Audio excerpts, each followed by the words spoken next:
Sound cards, just like video cards, can be upgraded. CompTIA will want you to kind of know the color codes here. Now, we don't typically use these anymore because this is old school. This is super old school, especially with the 3.5 jacks. Um, you probably don't even see audio jacks on phones anymore. When when the last time y'all seen an audio jack on anything? So sometimes, and you might see this as a recurring theme in Core One. Sometimes they are talking about old school technology, which in turn goes back to when I first started talking about CompTIA, and they giving it a 3-year window that they may change it up. And then once they change it up, they may change sound card to AI and start talking about AI and stuff like that. So, but for right now, um, they want you to, I would say, familiarize yourself with the green being audio out and the mic being the it's really a pink color. But I remember when I was small, this might have been like an off red too. But either way, it's the only color like that. All right, let's jump into it. The NIC card, network interface card. So if your NIC card could be on a laptop or a desktop, um, if you can use a NIC card versus Wi-Fi, use the NIC card. This is the way you get connected to the internet. If you didn't know, this is what looks like a telephone port on your computer. And if you're able to establish internet connection with the Ethernet cord, always, always, always, always, always, and twice on Sundays, use a NIC card. It's just going to have a better connection. Wi-Fi is going back to what we were talking about with the fuzziness. Wi-Fi is can be interrupted by so many different things. If you have a storm outside, it could be interrupting the Wi-Fi waves. If you have a strong microwave around your router, that could be interrupted in it.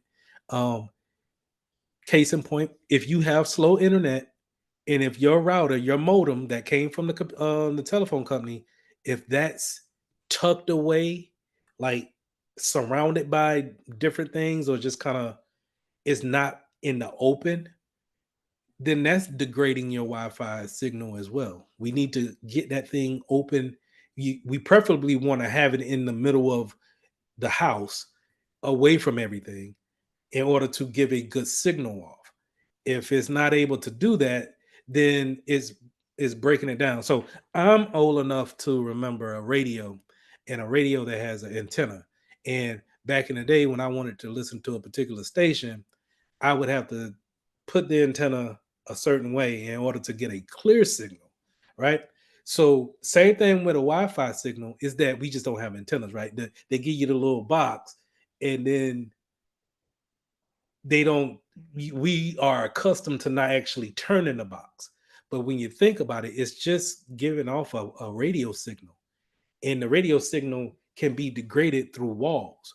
So if we have, like, I'm upstairs, right, and my router is downstairs, well, think about all the studs, drywall, and I'm up on a whole different floor. So it's a floor subfloor that I got to go through just to get my Wi-Fi signal. That's going to be terrible. It's going to be terrible signal. So in my case, I wanted to, have a good signal up here. I got what we call a reciprocator. It takes the signal and it replicates it up here upstairs. But it also has a NIC card on it. So that's why you got to see me have like a for something download on the thing, because I'm running it on Ethernet. So, if y'all ain't doing nothing this weekend and you wanted to have a better signal, see if you can move your internet box, or if, you know, call your internet company up and say, hey, will you charge me to move this? And if they don't charge you, tell them to come out there and move the modem to a open space in your living room or wherever you're having dead spots at. Move that modem so it can have a better way to get that signal to you. So you don't use the range extenders or anything like that? Yeah, that's why I call repeaters. I got these right here. Uh, Google Range Extenders. Where them things at? This right here. These right here. Man, oh man, running two. You only need one, but I got two. You only need really just one though. This joker right here run Wi-Fi 6, and you plug one up. Well, what I did is I plugged one up to my modem, and then I put the other one up upstairs right beside my computer up here where I'm talking to y'all at now, and plug in my Ethernet cord, and it's been running fine,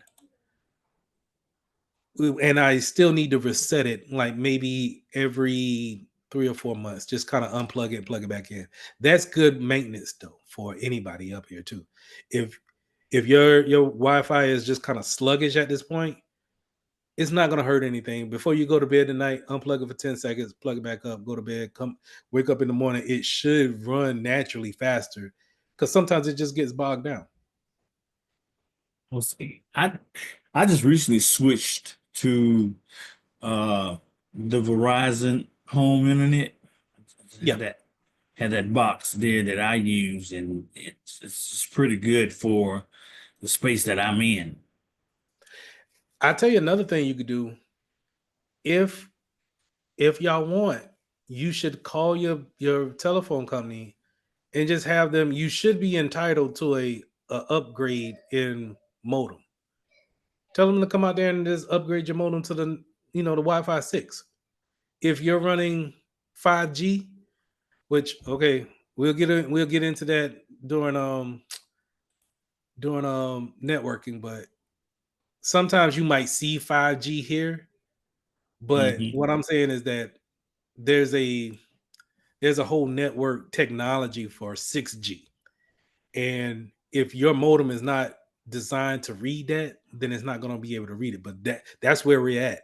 If they well put it like this, if you haven't had one upgrade since you had internet in your household, call them up to see if you get a free upgrade.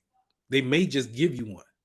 I know my company does that, so it was worth a shot for faster internet. You may not need the new plan because what they want to do is they want to push. Hey, we got gigabit, 1 gigabit home internet, faster speed than ever. We'll upgrade you now at the low cost of $100,000, and then you come in and then they give you a new modem where you could have just asked for the new modem.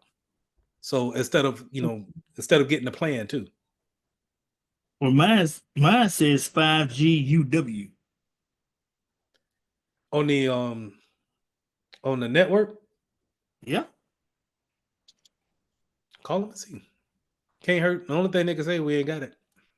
Professor, Yes, I've ma'am. heard that I've heard that the say for example you get a 5G program, but in reality it's 4G or 3G.